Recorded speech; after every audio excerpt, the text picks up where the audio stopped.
Bismillahirrahmanirrahim.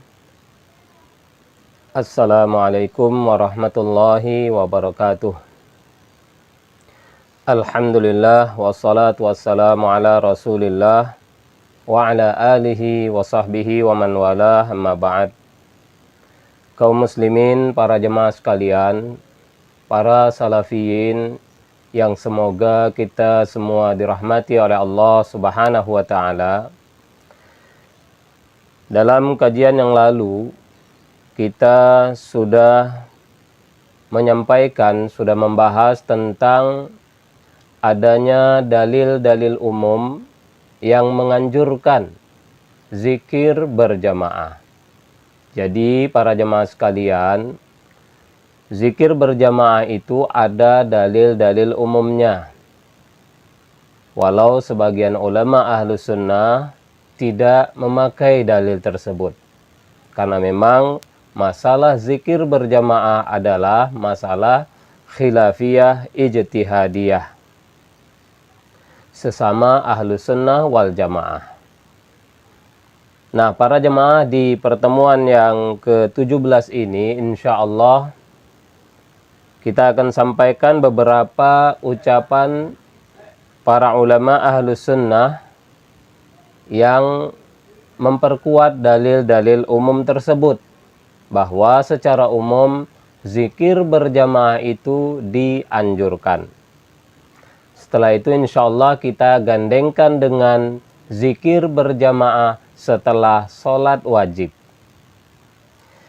Yang pertama, ucapan Al-Imam Asy-Syafi'i rahimahullahu ta'ala. Dalam kitab beliau Al-Um, Imam Asy-Syafi'i pernah menjelaskan masalah takbiran hari raya. Takbiran hari raya adalah zikir yang disunnahkan oleh Nabi Shallallahu Alaihi Wasallam. Apa kata Imam Asy-Syafi'i?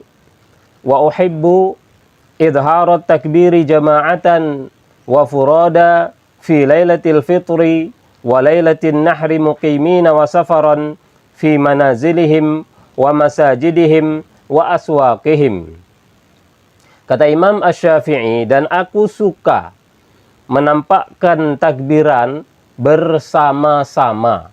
Imam Syafi'i suka mengucapkan takbiran hari raya itu bersama-sama, jama'atan. Wa furada, dan masing-masing. Fi lailatil fitri, pada malam hari raya Idul Fitri, walailatin nahri, dan pada malam hari raya Idul Adha. Apakah dalam keadaan mukim atau musafir, di rumah-rumah mereka, atau di masjid-masjid mereka, atau di pasar-pasar mereka. Jadi para jemaah, menurut Imam Asy-Syafi'i, bahkan beliau sangat suka takbiran itu bersama-sama. Padahal Nabi dan para sahabat kalau dalil secara tegas, tidak ada satupun yang menunjukkan mereka takbiran bersama-sama yang tegas. Kalau yang indikasi ada. Tapi kalau yang tegas mengatakan mereka bertakbir satu suara sama-sama, tidak ada. Tapi kata Imam Asy-Syafi'i, wa uhibbu, dan aku suka. Artinya para jemaah, ulama salaf memahami bahwa dari dalil umum-umum yang lalu yang sudah kita sampaikan menunjukkan zikir boleh dilakukan bersama-sama. Kemudian Imam Ibnu Taimiyah, Syekhul Islam Ibnu Taimiyah, dalam kitab beliau Al-Fatawa Al-Kubra, beliau mengatakan wa qiraatul idarati hasanatun, tentang baca Al-Quran bersama-sama. Qiraatul idarati hasanatun inda aktsaril ulama. Baca Al-Quran secara bergantian, berkumpul terus bacanya bergantian, idarah, berkumpul bergantian. Kebanyakan para ulama itu menganggapnya baik. Wa min qiraatil idarati qiraatuhum mujtami'ina bi sautin wahid. Dan di antara bentuk baca Quran kumpul itu yang dinamakan idaroh tadi, di antara bentuknya adalah membaca Al-Quran bersama-sama dengan satu suara. Jadi, membaca Al-Quran sama-sama satu suara adalah baik menurut kebanyakan ulama Ahlus Sunnah, kata Imam Ibnu Taimiyah. Padahal Nabi tidak pernah contohkan sama sekali. Sahabat tidak pernah contohkan sama sekali baca Quran satu suara. Tidak pernah. Tapi kata Syekhul Islam Ibnu Taimiyah, kebanyakan ulama Ahlus Sunnah meyakini itu baik. Karena dalil umumnya sudah kita jelaskan. Jadi para jemaah, dalil umum itu dalil. Zikir yang memang bersifat umum, maka boleh digunakan semua dalil-dalil umum pada zikir-zikir tersebut. Berikutnya Imam Al-Buhuti, seorang ulama besar Ahlus Sunnah Mazhab Hambali. Dalam kitab beliau Syarhu Muntahal Iradat, kata beliau, wala tukrahu qira'atu jama'atin bisautin wahid. Tidak dibenci, tidak dimakruhkan baca Al-Quran bersama-sama satu suara. Sekali lagi, zikir berjamaah satu suara sama sekali tidak dibenci, bahkan baik, karena dalil umumnya ada. Kemudian para jemaah, juga terkait doa, karena doa zikir itu sama.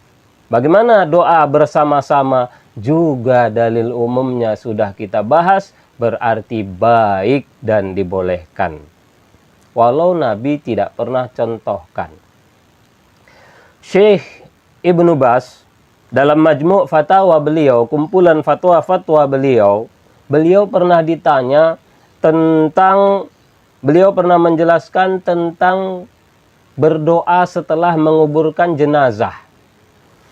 Kata beliau, qad dallatis sunnatu tsabitatu 'anir rasul sallallahu alaihi wasallam ala syar'iyyatid du'a lil mayyit ba'da ad-dafni, faqad kana an-nabiy sallallahu alaihi wasallam idza faragha min dafnil mayyiti waqafa alaihi wa qala istaghfiru li akhikum was'alullaha lahu at-tathbita fa innahu al-ana yus'al.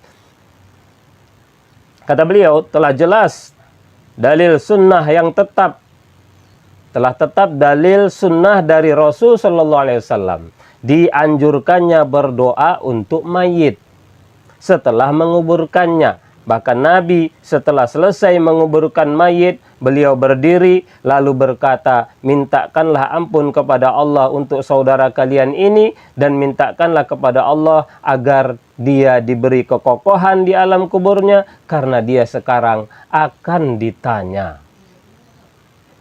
Lalu kata Syekh Ibnu Baz, wala haraja fi ayyad'u wahidun wa yu'minu as-sami'un aw yad'u kullu wahidin binafsihi lil mayyiti. Kata beliau, dan tidak ada masalah, tidak mengapa satu orang berdoa lalu yang lain yang mendengar mengaminkan, atau masing-masing berdoa untuk dirinya, berdoa untuk si mayit. Kata Syekhul Islam, kata Syekh bin Baz, tidak mengapa berdoa bersama-sama untuk si mayit. Ya, satu berdoa, yang lain para pentakziah mengaminkan doa bersama untuk mayit. Tidak mengapa, doa masing-masing pun tidak mengapa. Padahal doa bersama untuk mayit tidak pernah dicontohkan Nabi sallallahu alaihi wasallam. Ternyata para jemaah boleh. Inilah penjelasan, beberapa penjelasan ulama Ahlus Sunnah bahwa zikir berjamaah, doa berjamaah boleh, tidak bid'ah sama sekali, walau sebagian ulama Ahlus Sunnah yang lain menganggap bid'ah. Ini namanya ijtihadiyah. Maka para ustadz, para salafiyin, jika antum memilih tidak berjamaah, silahkan. Namun sampaikanlah ke umat, ini masalah ijtihadiyah, zikir berjamaah, doa berjamaah, perbedaan pendapat di kalangan ulama ahlus sunnah salafi.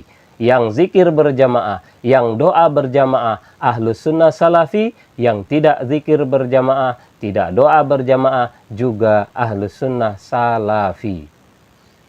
Mari kita sampaikan ini kepada umat para jemaah, agar sekali lagi tidak terkesan kita ingin memecah belah, kita ingin memojokkan, dan lain sebagainya. Padahal para jemaah, kalau menurut Syekh Al-Utsaimin, doa setelah menguburkan bersama-sama itu, kata beliau, bid'atun. Ya, ketika beliau menjelaskan masalah doa setelah penguburan, kullun yad'u ala hidatin. Setiap orang berdoa masing-masing. La yajtami'ul jami'u ala du'ain wahid. Jangan berkumpul dengan satu doa. Jangan doa bersama. Li'anna dzalika minal bid'ah. Karena itu bid'ah. Dalam fatwa Nur ala Darbi. Ini fatwa Syekh Al-Utsaimin. Beliau meyakini itu bid'ah. Sedangkan Syekh bin Bas meyakini tidak mengapa. Artinya, masalah zikir berjamaah, masalah doa berjamaah, perbedaan pendapat ijtihadiyah sejak dahulu kala. Mari berlapang dada para jamaah sekalian, kaum muslimin, zikir berjamaah, doa berjamaah tidak salah sama sekali. Lalu bagaimana dengan zikir berjamaah setelah sholat wajib?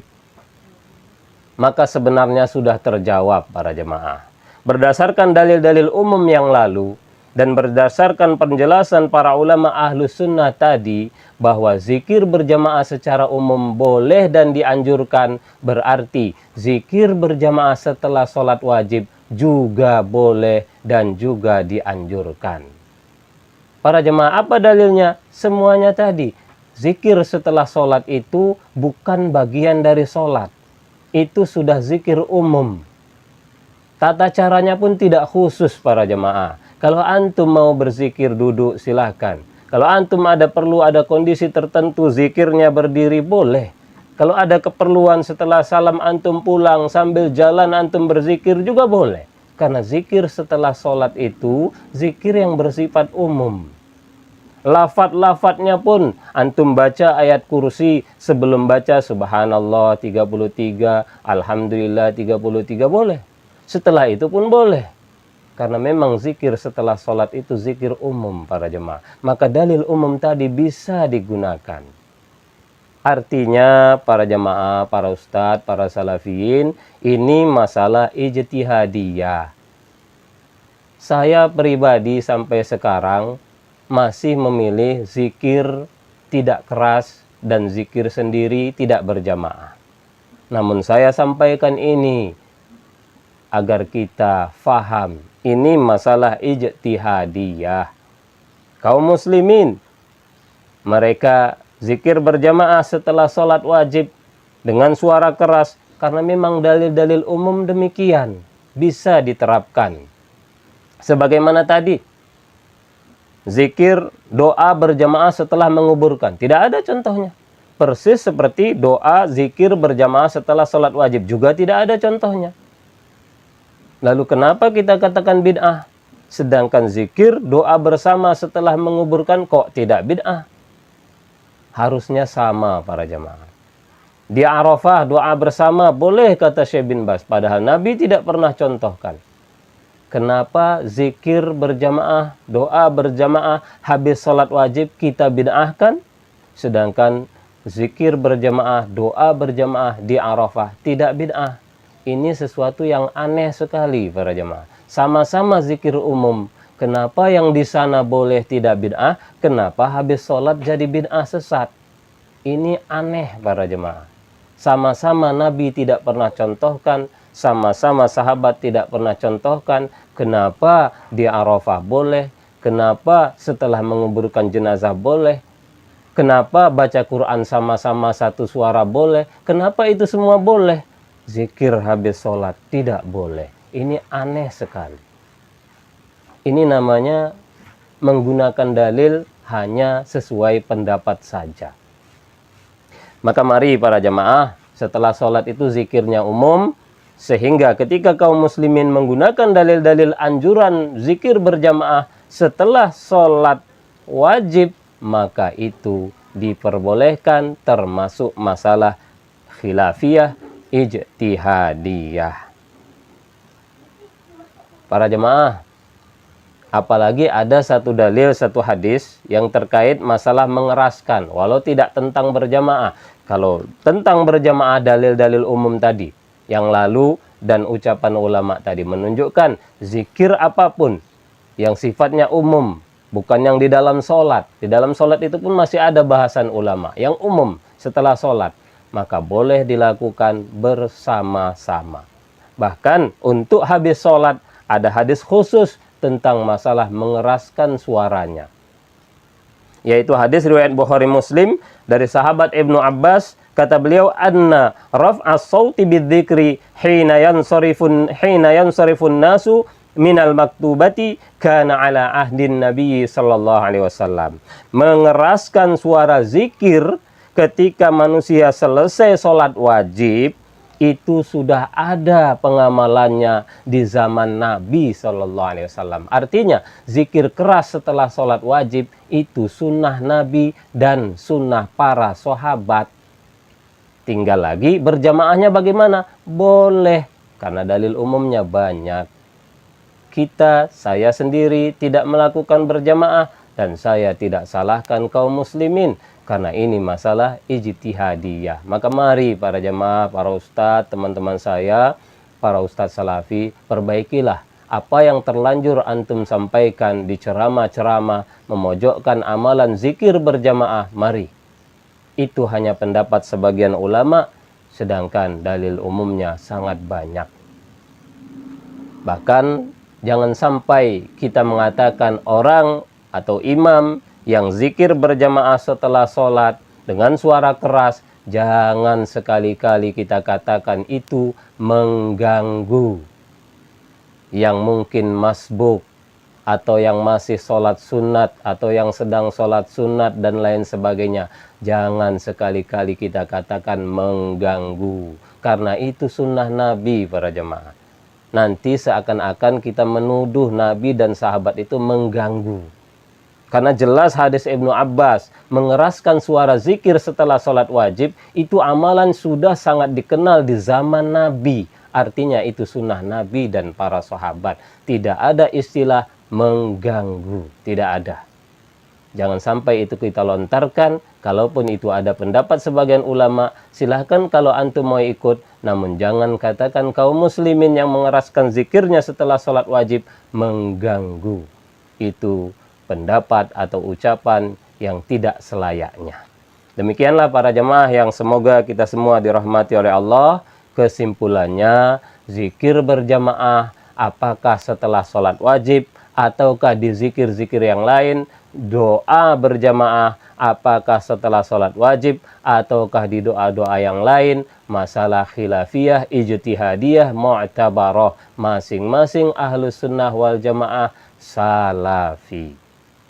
Mari berlapang dada, saya tidak menyerang ustadz-ustadz salafi, saya hanya mengajak, jangan lagi antum menyerang, jangan lagi antum memojokkan, mari berlapang dada. Demikianlah para jemaah, semoga ini bermanfaat. Allahu a'lam bissawab. Assalamualaikum warahmatullahi wabarakatuh.